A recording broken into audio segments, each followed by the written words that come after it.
Captain Flynn and the Pirate Dinosaurs. This is Flynn. He is wearing his pirate t-shirt and colouring in a picture he has drawn of a dinosaur. Flynn loves dinosaurs. One day at school, Flynn was colouring in a new dinosaur picture when he realised he didn't have quite enough pens. "Why don't you have a look in the art cupboard, Flynn?" said Miss Pye, his teacher. "I think there are more colours at the back." So Flynn opened the door and stepped into the cupboard.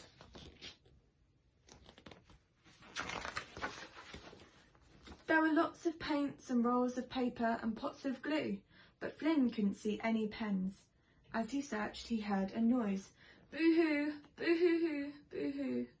And then sniffle, snuffle, sniffle.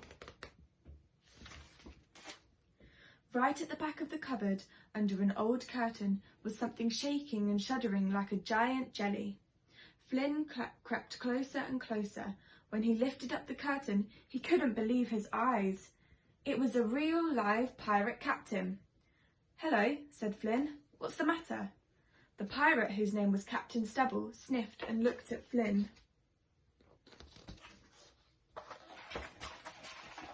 "My ship! They've stolen my ship," he sobbed.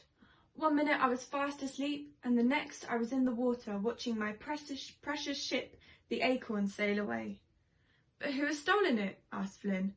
"I don't know," said Captain Stubble. "But as I watched, I heard a roar, and then a strange kind of song. It went, yo-ho-ho, yo-ho-ho, something-y, something-y, go, go, go."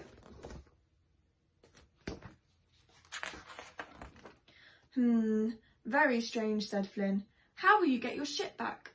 "I don't know," blustered Captain Stubble. "I can't do it on my own." "I could help," said Flynn bravely. "And so will we."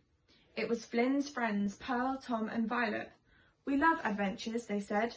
And just at that moment, the back of the cupboard fell away and they all tumbled out into a bright blue day, where an old pirate ship was waiting.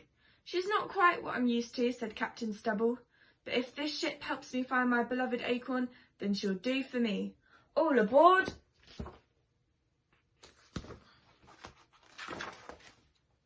"Right, me hearties," said Captain Stubble. "If you're going to be pirates, you'll need to look like pirates." Flynn brandished a gleaming silver cutlass. "And since you seem to be so brave, Flynn," he said, "you can be captain of this ship. I'd much rather be the cook." So Captain Flynn took over and they sailed and sailed in search of the Acorn. The pirates were about to give up hope when Pirate Violet shouted from the crow's nest, "Ship ahoy!" Stubble grabbed his telescope. "That's my precious Acorn," he cried. "Let's board it," cried Captain Flynn, "and reclaim your ship from those pirate baddies. All hands on deck!" They sailed faster and faster and got closer and closer. When they were nearly alongside, Captain Flynn put the telescope to his eye. His face went white. "They're not just ordinary pirates," he stammered. "They're pirate dinosaurs!" And that's exactly what they were. There was a pirate Diplodocus, a pirate Stegosaurus, a pirate Triceratops, and a pirate Pterodactyl. And right at the helm of the ship, steering its course with its claws on the wheel, was a great big pirate Tyrannosaurus Rex. When he saw Captain Flynn, he roared an almighty roar. The dinosaurs sang out in their terrible voices, "Yo-ho-ho, yo-ho-ho, pirate dinosaurs, go, go, go." "Attack!" cried Captain Flynn, and a great battle began. Clang, clash, swish, splash. It wasn't long before all the pirate dinosaurs jumped overboard in terror, all except the Tyrannosaurus Rex. He roared an almighty roar. Captain Flynn could see his huge, sharp, yellow teeth and his tonsils wobbling ferociously at the back of his throat. "I challenge you to a duel," shouted Captain Flynn. "I'm going to cut you up into little pirate sausages," yelled the Tyrannosaurus Rex, dribbling greedily. "Then I'm going to put you on the barbecue and eat you up with much too much tomato ketchup," he added. "Oh, no, you're not," yelled Captain Flynn and charged. Their cutlasses flashed and crashed and bashed and smashed for at least 2 hours and 25 minutes, until finally the Tyrannosaurus Rex was exhausted. "Captain Flynn," he stammered, "I surrender.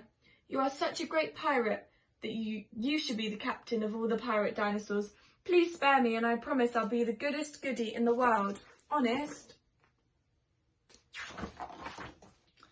"Then maybe one day I will be your captain," replied Captain Flynn. "But now we'd better get back to school. It's almost lunchtime." So Captain Flynn took the wheel of the Acorn, and while Pirate Pearl, Pirate Tom and Pirate Violet untied the crew, Stubble made a delicious shark's fin stew. When they got to the harbour, they waved goodbye to Captain Stubble and to the Tyrannosaurus Rex. Flynn saw that the door they had fallen through was still hanging open, so they all clambered in. And instantly they were back among the paints and rolls of paper and pots of glue. Flynn grabbed some colouring pens and they all crept back into the classroom.